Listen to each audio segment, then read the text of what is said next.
Ավակ շաբաթվա այս օրերը սիրելի քույրեր եւ եղբայրներ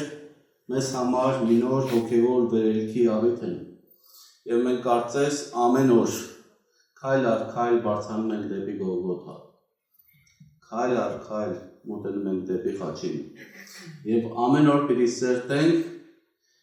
Հիսուսի խաչի վրա արտահայտած 7 խոսքերը, 7 պատգամները, որոնք մեր կյանքի համար անսխալ ուղեցույց են ամեն մեկիս համար։ Եվ այսօր մենք սիրելիներ պիտի տեսնենք Քրիստոսին ոչ միայն որպես տիեզերքի արարիչ, ոչ միայն տիեզերքի Տեր, այլ որպես հոգատար որդի եւ մխիթարիչ։ Նույնիսկ մահվան շեմին ֆիզիկական տառապանքն ու շնչելու դժվարությունը չէին կարող արգելել, որպեսզի Քրիստոսը խոսի սիրո լեզվով, որպեսզի Քրիստոսը խոսա հոգատարության լեզվով։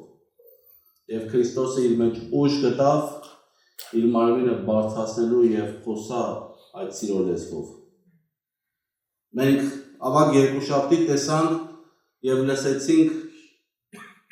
ներող քրչի մասին, ով խաչի վրայից խնդրում էր, որ Տերը ողորմա եւ ների այն մարդկանց, ովքեր խաչեցին իրեն, ովքեր հալածեցին իրեն։ Երեք շաբթի օրը մենք ականատես եղանք փրկության խոստմանը, երբ Տերը երկնքի դարպասները բացեց մի ավազակի առջև, ով վերջի վայրկյանին ողորմություն գտավ Աստծո առջև։ Իսկ այսօր մենք հասնում ենք ևս մի կարևորագույն կետի եւ պիտի տեսնենք, թե ինչպես է Քրիստոսը խաչի վրա հոգ տանում իր ծնողի եւ աշակերտի համար։ Այսօրվա պատգամը վերնագրված է գործնական սեր։ Պիտի ընթերցենք Հովհաննես ավետարանից 19-րդ գլուխ 25-ից 27 համարները եւ լսենք Աստծո սուրբ պատվական ու անսխալական խոսքը։ Ավետարան ըստ Հովհաննես 19-րդ գլուխ 25-ից 27 համարները։ Հիսուսի խաչի մոտ կանգնած էին նրա մայրը, նրա մորաքույրը, Մարիամը Կլեոպասի կինը եւ Մարիամ Մագդաղենացին։ Երբ Հիսուսը տեսավ իր մորը ու նրա կողքին կանգնած իր սիրելի աշակերտին, մորն ասաց. «Ով կին, ահա քո որդին», ապա աշակերտին ասաց. «Ահա քո մայրը»։ Եվ այդ պահից աշակերտը նրան իր մոտ վերցրեց։ Եկեք խոնարհենք եւ աղոթենք։ Սիրելի Հայր, խոնարհվում ենք քո մեծության առջև եւ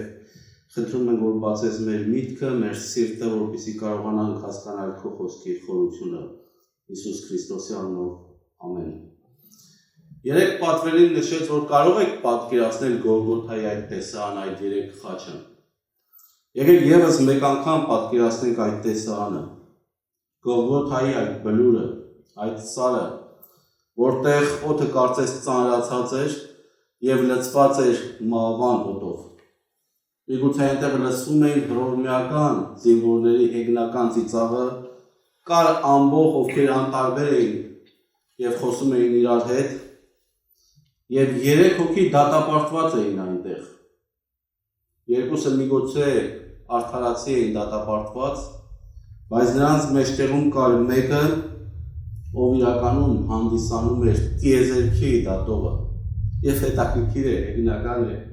Մեկը, ով իրավունք ունի դատելու, դատապարտվում է։ Մեկը, ով արարիչ է, դատապարտվում է արարվածների կողմից եւ հեզությամբ, լռությամբ ընդունում է այդ դատը։ Եթե պատկերացնենք Քրիստոսին, նրա մարմինը պատված էր սարսափելի վերքերով եւ նա կրում էր մարդկության ամբողջ մեղքը եւ Աստծուց բաժանված լինելու այդ դառնությունը։ Եվ խաչելությունը սիրելիներ նախատեսված չէր ոչ միայն սպանելու, այսինքն նախատեսված չէր, որ միանգամից մարդը մահանա, այլ որպեսզի մարդը երկար ժամանակ տանջվի։ Այսինքն նախատեսված էր մարդուն տանջանք պատճառելու համար։ Պատկերացրեք խաչվածի կամ խաչի տեսարանը։ Մարմինը կախված էր խաչից։ Ձեռքերի վրա գամերը կային եւ մարմինը ամբողջովին թուլացած եւ գամերն են պահում մարմինը եւ ոտքերի այդ գամն է պահում մարմինը եւ կրծքավանդակը ամբողջովին սեղմված վիճակում է շունչ քաշելու համար, սովորական շունչ քաշելու համար մարդը ստիպված է իր մարմինը բարձրացնի, որպեսզի շունչ քաշի առավել ևս խոսելու համար եւ որ պիտի մի խոսք ասի պետք է ջանք գործադրի, որպեսզի մարդը կարողանա խոսել եւ բոլորն ասում են, որ այդ երևույթը շատ սարսափելի էր ու շատ ցավոտ էր խաչված մարդը արագ թուլանում էր, որովհետեւ արյան կորուստ կար, որովհետեւ ջրի կորուստ կար, ջրազրկում էր տեղի ունենում եւ շնչահերձ էր լինում, շնչահերձվածության պատճառով մարդը արագ թուլանում էր եւ գիտեք այնպես չէ որ Հիսուսը խաչի վրա հեշտ ու հանգիստ խոսում էր այսօր ես կարդացի Հիսուսի խոսքերը 2 օր առաջ կարդացինք Հիսուսի խոսքերը մենք սահուն կարդում ենք բայց ամեն մի բառը արտասանելը Քրիստոսի համար մեծ ջանք էր պահանջում միգուցե եւ որ ասում էր հայր ների նրանց բարձանում էր ասելով հայր նորից ընկնում էր ների նրանց նորից ընկնում էր ջանք էր գործադրում որպեսզի բարձրանա եւ նույնիսկ այդ ամենածանր ժամին նայեք Քրիստոսը ուժ է գտնում իր մեջ որպեսզի հոգ տանի մարդկանց մասին ուրիշների մասին էր մտածում եւ սա ցույց է տալիս Աստծո անսահման սերը եւ հոգատարությունը իր ստեղծագործության հանդեպ հայր ների նրանց որովհետեւ չեն հասկանում թե ինչ են անում այսօր դու ինձ հետ դրախտում կլինես եւ որ ասում է ահա քո որդի եւ աշակերտին ասում է ահա քո մայրը եւ հենց այստեղ է սիրելիներ որ մենք տեսնում ենք Քրիստոսի սիրո զարմանալի գործնական դրսևորումը խաչի տառապանքի այդ կիզակետում երբ նա կրում էր մարդկության ողջ մեղքը եւ ինչպես ասեցինք Աստծուց բաժանված լինելու դառնությունը նա չի կենտրոնանում իր սեփական վերքերի վրա չնայած խոսելու այդ դժվարությանը երբ մեկ բառ անգամ տառապանք ու ցավ էր Հիսուսը որոշում է խոսել հոգատարության լեզվով եւ իր սերը ցույց է տալիս դիմացինի նկատմամբ Եթե կհիշեք առաջի օրը պատվելի Գևորգը Եվորգ քարոզում էր ասեց որ մարդը դժվարության մեջ միշտ հակված է մեղավորներ փնտրելու մեղադրել ուրիշներին եւ որ նայում ենք Քրիստոսին Քրիստոսը ոչ մեկին չմեղադրեց այլ ընդունեց այդ դատավճիռը երեկվա պատգամի մեջ մենք լսեցինք որ ավազակը հանդիմանում էր ասելով եթե դու Քրիստոսն ես իջիր խաչից եւ փրկիր մեզ Քրիստոսը Աստված լինելով կարողություն ուներ բայց նա չիջավ խաչից այլ ընդհակառակը խաչի բարձունքից նայեց եւ տեսավ մարդկանց ովքեր կարիք ունեն հոգատարության ովքեր կարիք ունեն խնամքի եւ Քրիստոսը այդ խաչելության կիզակետում այդ ցավի եւ դժվարության մեջ չկենտրոնացավ իր վրա այլ երեք արտասանված առաջին խոսքերը Քրիստոսի հայացքը ուղղված էր մարդկության փրկությանը ու մարդկության կարիքներին տեսնելով խաչի վրայից իր մորը որ անսահման կարելի ասել տառապանքի մեջ էր վշտի մեջ էր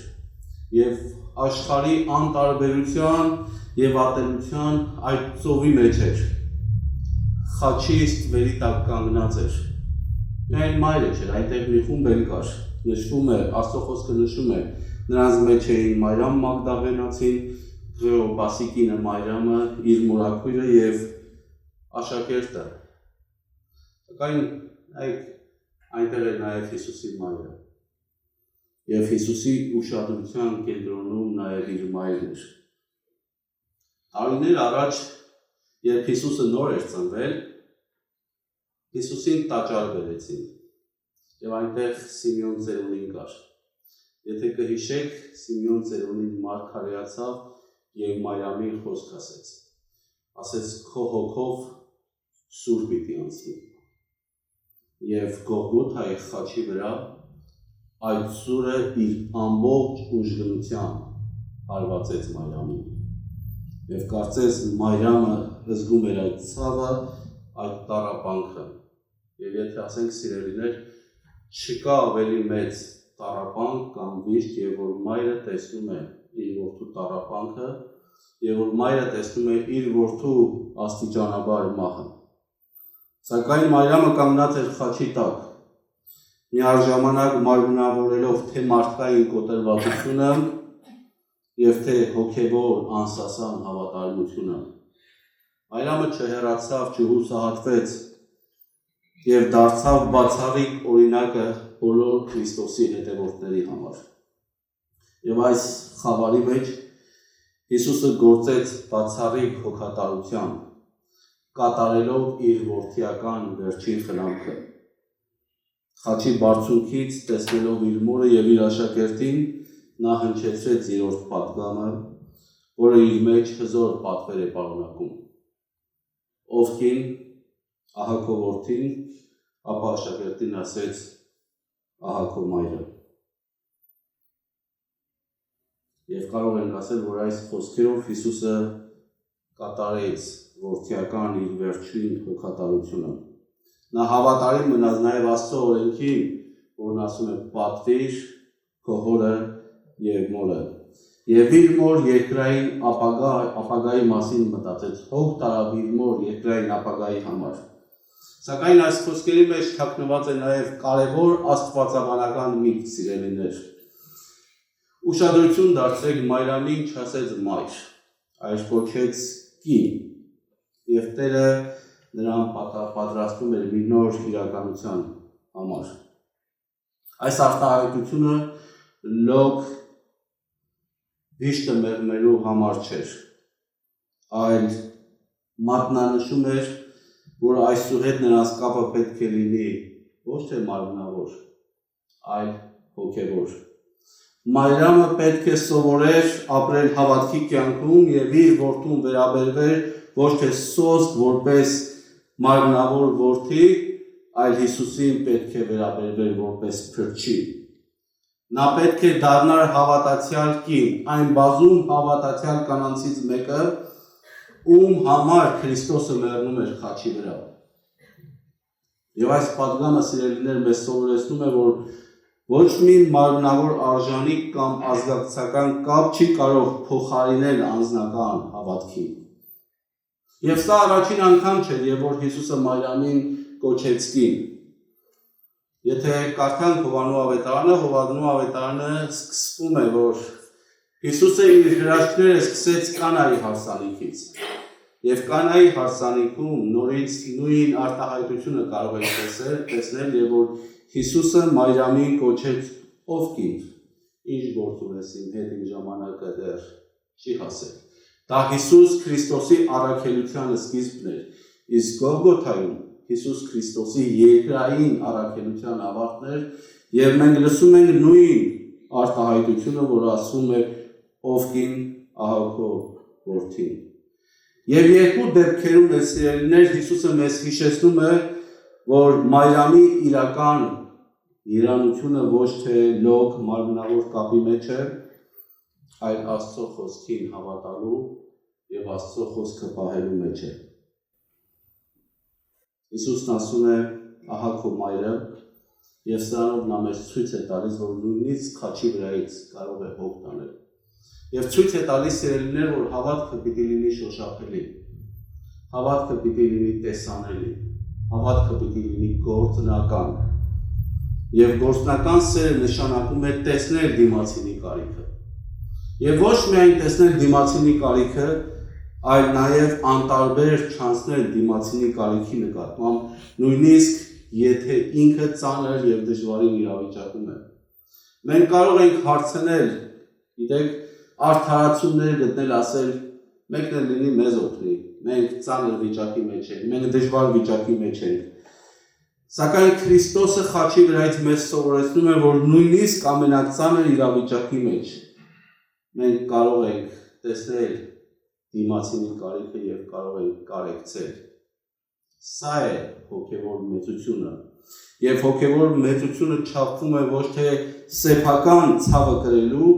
այլ ուրիշի ցավին արձագանքելու։ Որպեսզի կարողանաս ունակ լինես ուրիշի ցավին արձագանքես եւ իրեն կողքին լինես։ Եվ այս ճշմարտությունը գեղեցիկ ձևով ձևակերպել է Լև Տոլստոյը։ Պատգամների ժամանակ մի անգամ ասել եմ, ուզեմ կրկնեմ։ Ասում է, եթե դու ցավ ես զգում, ուրեմն դու ողջ ես։ Իսկ եթե դու զգում ես ուրիշ մարդու ցավը, ուրեմն դու մարդ ես։ Դե ինչ, երբեմն մենք կենտրոնանում ենք միայն մեզ վրա։ Եվ հենց այս բարձրագույն սիրո օրինակը դիմացինի հանդեպ ցույց տվեց Քրիստոսը խաչի վրա։ Ցույց տվեց Քրիստոսը խաչի վրա, երբ ամեն մի բառը գերմարդկային ուժ էր պահանջում,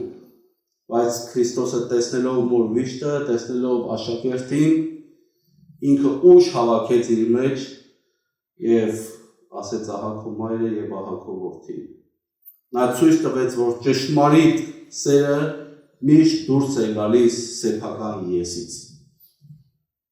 Սեփական եսը մի կողմ դնելով միայն այն ժամանակ է, որ կարող ենք դիմացինին սիրել եւ արժևորել։ Ինչպես կարող ենք այսօր այս ամենը մեր կյանքում կատարածել։ Ինչ է նշանակում գործնականում սիրել իրար։ Միգուցե այսօր նշանակում է ինքնտոր հաստալախ քատի։ Օթևան տան մեկին ով անտուն է, կամ չգիտեմ, շորդ մեկին տաս, ապուստը մեկին տաս։ Իրական սերը սիրելիներ մեզանից պահանջում է, որ մենք դուրս գանք մեր հարմարավետության գոտուց։ Դուրս գանք մեր հարմարավետության գոտուց եւ ձեռք մեկնել մեկին, ով միգուցե մոռացված է աշխարհի կողմից։ Միգուցե ով ում նկատմամբ մարդիկ անտարբեր են։ Եվ այս գործնական սերն է, որ Տերը ցուցաբերեց խաչի վրա։ Եվ կարևոր մի ուրիշ կետ, այս խաչի տակ Հիսուս Քրիստոսը բացահայտեց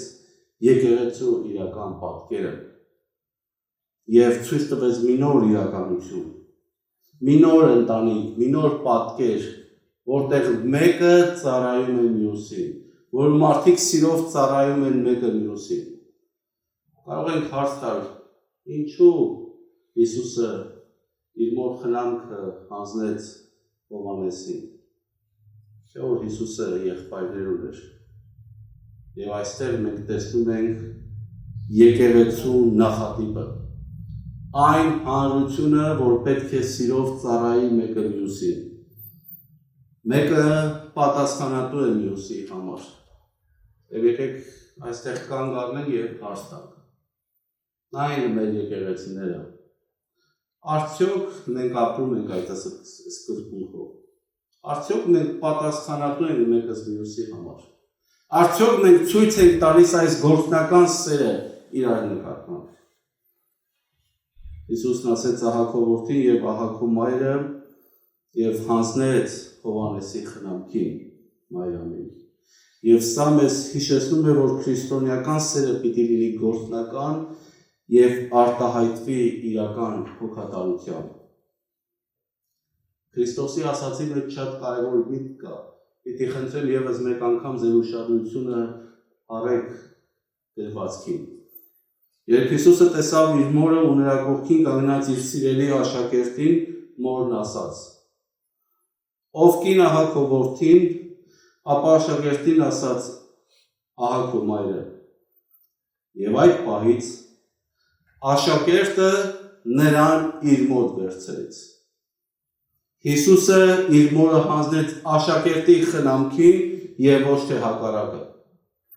Մենք պետք է զգույշ լինենք սիրելիներ այս հատվածի մեկնաբանության մեջ։ Ի տարբերություն որոշ աստվածաբանական մոտեցումների, որոնք փորձում են ներկայացնել, թե Հիսուսը եկեղեցին կամ առաքյալներին հանձնեց Մարիամի խնամքին,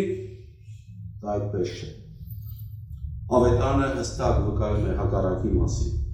Եվ այդ պահից ասում է աշակերտը նրան իր մոտ վերցրեց։ Եվ Հիսուսը Մարիամին դիմեց կին բառով, հիշեցնելով, որ այսուհետև նա պետք է ապրի որպես հավատացյալ կին, ով հույսը դնում է ոչ թե մարմնավոր կապի վրա, այլ Քրիստոսի փրկարար շնորհի վրա։ Եվ սա ամեն մեկիս համար մեծ օրինակ է։ Սա մեզ հիշեցնում է մի պարզ եւ կարևոր ճշմարտություն։ Մեր միակ փրկիչը, մեր Տեր ու Փրկիչ Հիսուս Քրիստոսն է։ Սիրելիներ, տառապանքի ժամանակ խաչի վրա Քրիստոսը չխնդրեց, որ Մարիամը իրեն օգնի, չխնդրեց, որ հոգ տանի իրեն համար, այլ նա մտածեց Մարիամի ապագայի մասին, ասելով, որ ահա քո մայրը, աշակերտին ասելով, որ հոգ տանի Մարիամի մասին։ Եկեղեցու հոգևոր պաշտպանության համար, սիրելիներ, Տերը բոլորովին այլ բան էր խոստացել։ Դրանից առաջ, խաչելությունից առաջ, եւ որ Հիսուսը հրաժեշտի ընթրիքի ժամանակ իր աշակերտների հետ խոսում էր Հովանու ավետարան 14-րդ գլուխ 16-ից 19-րդ համարներում ասում է. Ես Հորը կխնդրեմ եւ ձեզ ուրիշ մխիթարիչ կտա, որպեսզի հավիտյան ձեզ հետ լինի, ճշմարտության հոգին,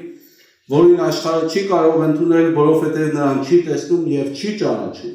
բայց դուք նրան ճանաչում եք, որովհետեւ նա ձեզ մոտ է մնում ու ձեր մեջ է լինելու։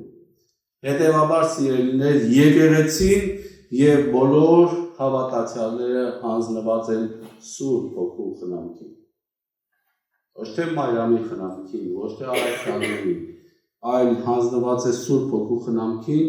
ով պետք է լինի նրանց հետ հավիտյան։ Մարիամը, սիրելիներ, մնում է ամեն մեկիս համար առաքինության, հավատարմության եւ խոնարհության գերագույն օրինակը, բայց եկեղեցու միակ գլուխն ու փրկիչը մնում է Քրիստոսը։ Իսկ Քրիստոսի ներկայությունը եւ Քրիստոսի մխիթարությունը մեր կյանքում իրականանում է Սուրբ Հոգու միջոցով։ Երբեմն մենք կարող է տեղերը խառնենք, բայց պետք է հստակ գիտենանք ում ենք հավատում, ում ենք պաշտում եւ ում ենք աղոթում։ Բայց որպեսզի մենք չկարծենք, թե այս ամենը լոկ աստվածաբանական խնդիր է, եկեք մի պահ պատկերացնենք, մտածենք Աստծո սրտի մասին։ Երբեմն եւ որ դժվարություն է լինում մեր կյանքերում, մենք մտածում ենք, որ Աստված հեռու է մեզանից։ Աստված հեռու չէ մեզանից։ Աստված մեզ մոտ է։ Կհիշեք Մարիամի եւ Մարթայի պատմությունը, եւ որ իրենց եղբայրը մահացել էր Ղազարոսը։ Եվ որ այդ պատմությունը հիշենք, կտեսնենք, որ Հիսուսը անտարբեր չէր նրանց ցավի նկատմամբ։ Աստծո խոսքն ասում է, Հիսուսը հոգով խռովեց եւ լացեց։ Ուզում մի պահ եկեք պատկերացնենք այս տեսարանը։ Մտածեք, Քրիստոսը գիտեր, որ հարություն է տանում Ղազարոսին, թե չէ։ Գիտեր։ Կարող էր Քրիստոսը ծիծաղելով գալ։ Կարող էր ասել, ինչու է լաց լինում, սիրելիներ։ Մի լացեք, մի քիչ հետո լավ է լինելու, բայց ոչ։ Քրիստոսը տեսավ տառապանքը, տեսավ ցավը եւ հոգով խռովեց եւ լաց եղավ։ Նա չսահմանափակվեց լավ մխիթարական խոսքերով։ Եվ գիտեք ինչ, Քրիստոսը գիտեր, որ մահը ինքնին չարիք է բերում եւ բերում է ցավ ու տառապանք։ Եվ նա կիսեց Մարթայի եւ Մարիամի ցավը։ Աստված հեռու չէ մեր ցավից։ Աստված տեսնում է մեր ցավը, Աստված տեսնում է մեր խնդիրը, նույնիսկ ամենամութ տեղերը, որ մենք չենք կարող պատկերացնել, Աստված միշտ մեր կողքին կանգնած է։ Եվ եթե կյանքում պարագաներ լինեն կամ պահեր լինեն, սկսենք կասկածել, արդյոք Աստված տեսնում է իմ ցավը, թե չէ, կարող ենք հիշել այս պատմությունը։ Կարող ենք հիշել Քրիստոսի արցունքները, ով մարդեղացած Աստված լինելով կիսում է յուրաքանչյուրի տառապանքը, հառաչանքը, ցավը եւ արցունքները։ Եվ այս ամենը կարող է մեզ հույս տալ, որ մենք միայնակ չենք մեր դժվարության մեջ։ Եվ Քրիստոսը խաչի վրա իր սեփական դժվարության մեջ ինքը իր դժվարությունը մի կողմ թողեց եւ մարդու կարիքը ավելի վերդասեց։ Սա է Աստվածային սերը, սիրելիներ։ Սա է Քրիստոսի սերը։ Սա է Աստծո սերը մարդկության հանդեպ, որպեսզի ավելի լավ հասկանանք այս գործնական սիրո դրսևորումը։ Մի պատմություն եմ լսել, միգուցե դուք էլ եք լսել, որ պատմվում է, որ ջրհեղեղ է տեղի ունենում մի գյուղում եւ ջուրը արագ բարձրանում է, եւ որպեսզի երեխան, հայրը կարողանա երեխային փրկի, երեխային բռնում է եւ վազում է տանիքի վրա, բայց ջուրը արագ բարձրանում է դեպի տանիքը։ Հայրը երեխային ուսերի վրա է նստեցնում եւ ձեռքերով այսպես բարձր երեխային բռնում է։ Ջուրը գալիս է, հասնում է օրը եւ շատ ցուրտ է լինում, սկսում է սառչել։ Հետո որ փրկարարները գալիս են, մի զարմանալի տեսարան են տեսնում։ Տեսնում են հայրը գրեթե սառած, անշարժ վիճակում է, բայց ձեռքերով պինդ պահել է իր երեխային եւ մտածում է իր երեխայի ապագայի մասին, ապահովում է իր երեխայի ապագան։ Այս պատմությունը մեզ հիշեցնում է խաչի իրականությունը։ Ինչպես հայրը իր վերջին ուժերը դրեց, որպեսզի պահի այդ երեխային, այնպես էլ Քրիստոսը իր վերջին ուժերը, մարդկային վերջին ուժերը խաչի վրայից վեր բարձրանալու, որ ամեն մի բառը մեծ դժվարություն էր իրեն համար, ինքը մտածեց աշակերտի եւ մոր ապագայի համար։ Մենք այս ամենը տեսնում ենք խաչի վրա եւ կարող ենք ասել, որ Աստծո սերը զգացմունք չէր, այլ զոհաբերող գործողություն էր։ Հովանու ավետարան 15-րդ գլուխ 13 համարն ասում է. ոչ ոք ավելի մեծ սեր չունի, քան նա, ով իր կյանքը տալիս է իր բարեկամի համար։ Եվ Քրիստոսը խաչի վրա իր կյանքը տվեց ամեն մեկիս համար։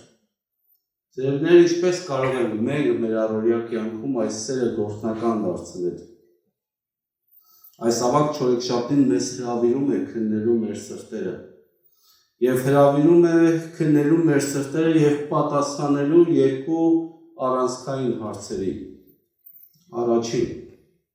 ուզեմ մտածեք սրա մասին։ Ո՞վ է այն Մարիամը, որ մեր կարիքն ունի։ Ով է այն Մարիամը, որ կարիք ունի քո հոգատարության։ Մարիամը կարող է լինել քո կողքի հարևանը, կարող է լինել ծերունի, կարող է լինել եկեղեցու մեկը, ով կարիքի մեջ է, ում հոգու միջով սուր է անցնում, եւ ամեն մեկը մտածեք սրա մասին։ Ով կարիք ունի մեր գործնական հոգատարության եւ ով կարիք ունի մեր սիրո։ Ով է այդ Մարիամը մեր կյանքում եւ պատասխանատվությունը ստանձնենք ամեն մեկս տեսնելու այդ Մարիամին եւ լինենք օրհնություն նրա կյանքի համար։ Եվ երկրորդ հարցը. ով է այն Հովհաննեսը, ում դու կարող ես վստահել եւ ում հետ կարող ես կիսել քո հոգեվոր ընթացքը, քո հոգեվոր ճանապարհը։ Ով է այն Հովհաննեսը, որ չի փախչում դժվարությունից։ Ով է այն Հովհաննեսը, որ չի փախչում խաչից, այլ խաչի տակ է մինչև վերջ։ Եվ որ գալիս են փորձության ժամերը, ինքը մնում է այդտեղ։ Մենք ամեն մեկս կարիք ունենք Հովհաննեսների սիրելիներ, եւ ամեն մեկս պետք է լինենք Հովհաննեսներ ուրիշների համար։ Ուզեմ այս հարցերի մասին մտածենք, եւ որպես եկեղեցի, որպես հոգևոր ընտանիք կարողանանք մեկս մյուսի համար օրհնություն լինենք եւ պատրաստական լինենք մեր անձերին նեղություն տալու, որպեսզի դառնանք դիմացինի համար օրհնություն։ Եթե մեր Փրկիչը Տեր Հիսուս Քրիստոսը խաչի վրայից իր տառապանքի լքվածության կիզակետում տեսավ իր մոր կարիքը, ապա մենք էլ պետք է սովորենք տեսնել մեր եղբայրների եւ քույրերի վիշտ ու տառապանքը, նրանց կարիքները։ Եվ այսօր Տերը մեզ կոչ է անում լինել այդ նոր ընտանիքի կենդանի անդամները, որտեղ սերը ոչ թե լոկ զգացմունք է, այլ պատրաստակամություն է։ Պատրաստակամություն է զոհաբերելու սեփական հանգիստը հանուն դիմացինի ապահովության։ Ամփոփելով պիտի ասենք, սիրելիներ, որ քրիստոնեությունը դա տեսություն չէ։ քրիստոնեությունը կյանք է։ Կյանք է, որ չի վախենում խաչից, չի խուսափում պատասխանատվությունից։ Հիսուսը մինչև իր վերջին շունչը հավատարիմ եղավ իր առաքելությանը։ Հավատարիմ եղավ եւ իր որդիական խնամքը ցույց տվեց։ Հավատարիմ եղավ ինչ որ սովորեցրել էր, իր կյանքով ինքը օրինակ ծառայեց։ Եվ այսպիսով սիրելիներ մենք տեսնում ենք, որ Քրիստոսի խաչը ոչ թե ողբերգական պատահականություն էր, այլ Աստծո հերկարար ծրագրի գագաթնակետն էր, կիզակետն էր։ Եվ այդտեղ մենք սովորում ենք հավատարիմ լինել Աստծուն, լիարժեք մինչև վերջ վստահել Աստծուն, նույնիսկ խաչի վրա։ Եվ որ Քրիստոսը վերջում ասեց, կատարվեց, եւ իր հոգին ավանդեց։ Սիրելիներ, թող այսօրվա պատգամը ամեն մեկիս ուժ տա, զորացնի եւ սովորեցնի ամեն մեկից, որպեսզի մենք կարողանանք մեր կյանքերը Աստծուն հանձնելով վստահենք իրեն եւ լինենք օրհնություն մեր շրջանակներում, որտեղ որ կան, մեր ընտանիքներում, մեր եկեղեցիներում եւ մեր ազգի մեջ։ Թող Տերը փառավորվի ամեն մեկիս կյանքում։